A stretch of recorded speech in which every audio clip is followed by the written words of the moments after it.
গতকাল বইমেলা উদ্বোধন হয়েছে এবং এই উদ্বোধনী অনুষ্ঠানের অনেক কিছু হয়েছে। বইমেলা শুরু হয়েছে, অনেক আলাপ আলোচনার চাইতে আরেকটা আলাপ, যেটা আসলে ঠিক বইমেলার সাথে সরাসরি জড়িত নয়, সেটা বরং অনেক বেশি প্রধান হয়ে উঠল। সেটা হচ্ছে শেখ হাসিনার ছবি দেয়া একটা ডাস্টবিন। অনেকেই সেটার কাছে গিয়ে ছবি তুলেছেন। আমাদের এই সরকারের প্রেস সচিব জনাব শফিকুল আলম ভাই তার একটা ছবি দিয়েছেন। অনেকেই খুব সমালোচনা করছেন, অনেকে প্রশংসা করছেন, কেউ কেউ সরাসরি এটা নিন্দা জানাচ্ছেন। আমি ব্যক্তিগতভাবেও দেখেছি কেউ কেউ এটাকে পছন্দ করছেন না, আবার কেউ কেউ আকারে ইঙ্গিতে লিখছেন সম্ভবত। যেমন আমি একজন খুবই বিখ্যাত এবং শ্রদ্ধেয় মানুষ জনাব আনু মোহাম্মদের একটা স্ট্যাটাস একটু পড়তে চাই। তিনি বলছেন, খুব বাজে, রুচিহীন এবং দায়িত্বহীন সংস্কৃতির পরিচয় দিয়ে শুরু হলো বাংলা একাডেমির বইমেলা, নিন্দা জানাই। উনি কাকে ইন্ডিকেট করেছেন নিশ্চিত নয়, তারপরও আমি ধারণা করি বা এটা বিশ্বাস করার যৌক্তিক কারণ আছে, এটাকেই তিনি ইন্ডিকেট করেছেন। এবং এর নিচে মন্তব্যে অনেকে তার সাথে সহমত জানাচ্ছেন, কেউ কেউ প্রতিবাদও করছেন।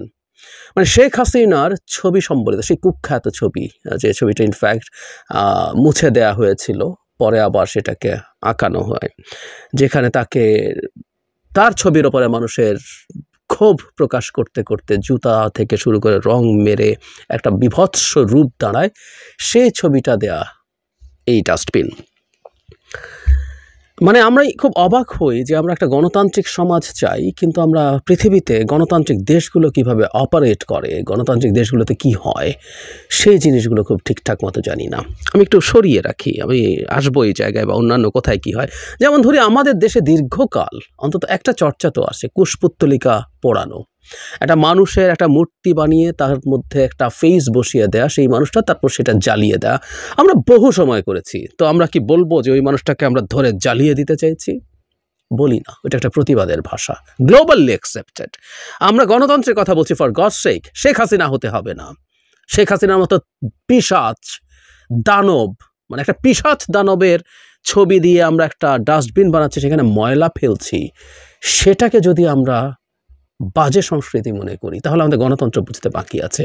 আমি আবারও বলছি, আমি সরিয়ে রাখি শেখ হাসিনা না, একটা স্বাভাবিক সরকার, তার বিরুদ্ধে যদি কারো কোনো কারণে ক্ষোভ তৈরি হয়, কোনো একটা গোষ্ঠীর হয়, এটা হয়। একটা গণতান্ত্রিক সমাজে একটা সরকার সবাইকে খুশি করতে পারবে না, কোনো কোনো সিদ্ধান্ত তার বিপক্ষে যাবে। যেমন আমরা ধরি, আমি আসবো হয়তো এটা নিয়ে আলাদাও কথা বলবো, তিতুমির কলেজের স্টুডেন্টরা যা করছেন, সরকার তো কোনোভাবেই আসলে এটাকে বিশ্ববিদ্যালয় ঘোষণা করতে পারে না।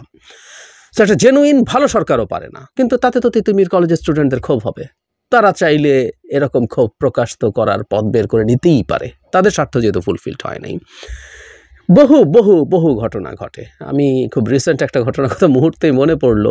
মানে ট্রাম্পের মতো লোক, যে যথেষ্ট গণতান্ত্রিক হিসাবে যার বদনাম আছে, সেই ট্রাম্প ক্ষমতায় থাকাকালীন সময়ে দ্য এম্পায়ার হ্যাজ নো বলস এরকম একটা নাম দিয়ে ট্রাম্পের অত্যন্ত বডি শেমিং করা একটা স্ট্যাচু আমেরিকার বিভিন্ন শহরে রাখা হয়েছিল, প্রকাশ্য রাস্তায় মানুষ গিয়ে ওটার সাথে ছবি তুলেছে, ফান করেছে।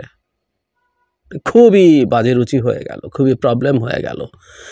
তো আসলে সেটা না সারা পৃথিবীতে ডেমোক্রেসিতে আপনার ক্ষোভ প্রকাশের সুযোগ, এবং সেটা বহু সময়ই মনে কারো কাছে মনে হতে পারে যে এটা ঠিক হয়নি, কিন্তু এটাও অ্যাকসেপ্ট করার মানসিকতা থাকা। আবারও বলছি, একটা সরকার যদি খুবই ভালোভাবেও দেশ চালায়, কোনো গোষ্ঠী, কোনো গ্রুপ যদি মনে করেন যে তার ভাল লাগছে না, তার বিরুদ্ধে গেছে সরকার, তিনি সন্তুষ্ট নন, তিনি তার এই ধরনের প্রতিবাদ জানাতে পারেন। মানে একটা ডাস্টবিন কেন, আরও এমন কোনো জায়গায় তার ছবি রাখা যেতে পারে যেটা কোনো রকম মানে আরও কারো কাছে মনে হতে পারে আরও বেশি ভয়ঙ্কর।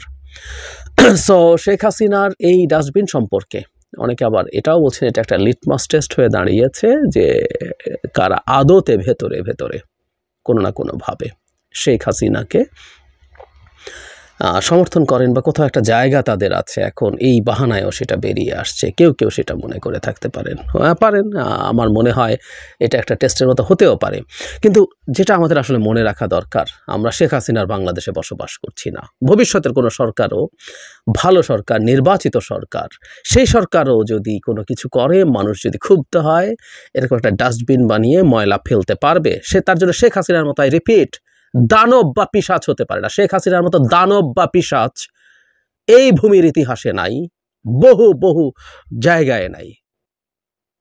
তার একটা ছবি ডাস্টবিনে দিলে সেটাকে অরুচিকর মনে করছি আমরা, সেটাকে আমাদের কাছে খারাপ লাগছে মনে করছি। যে মানুষটা আমাদের হাতে থাকলে, বিচার করলে অনেকেই বলেন শত শতবার ফাঁসি তার হওয়া উচিত।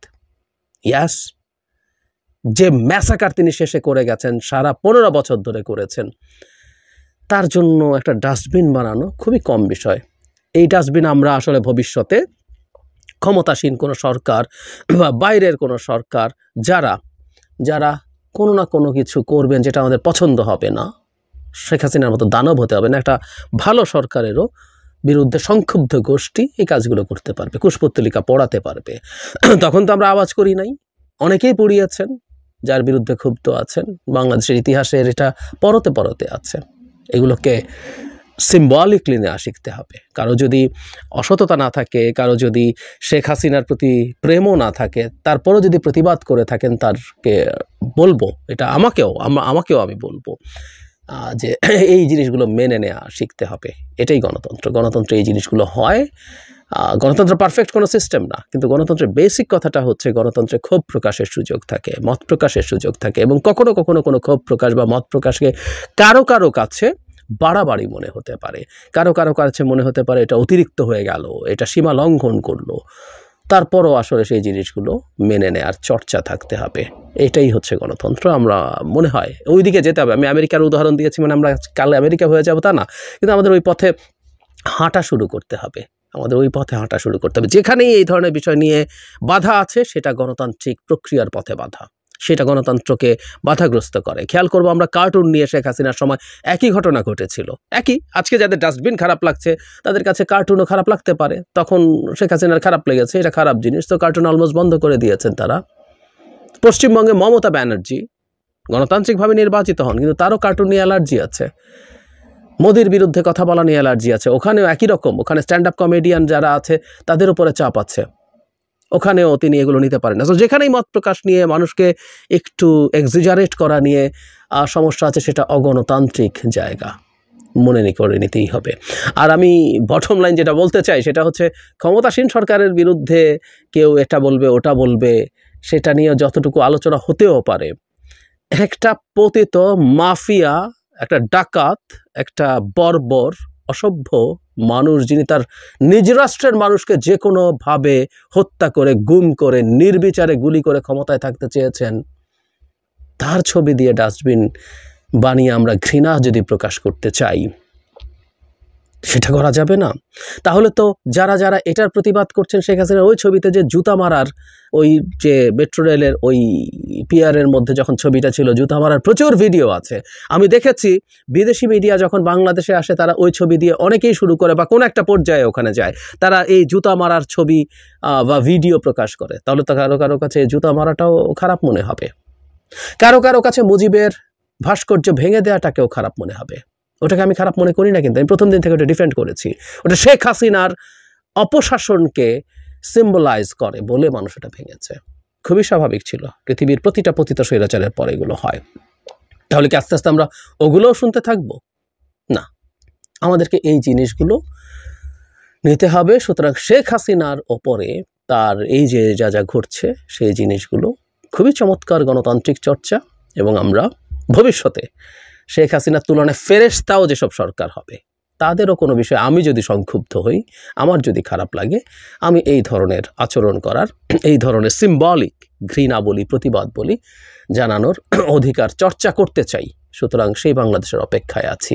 শেখ হাসিনাকে একটু সহ্য করুন। শেখ হাসিনার এই ডাস্টবিন, শেখ হাসিনার এই অপমান, আমরা ভবিষ্যতে সেই রকম বাংলাদেশ চাই যেখানে সবাই সবাইকে এ ধরনের কিছু করতে পারবো। এতে ক্ষতি কিছু নাই, অনেক লাভ আছে।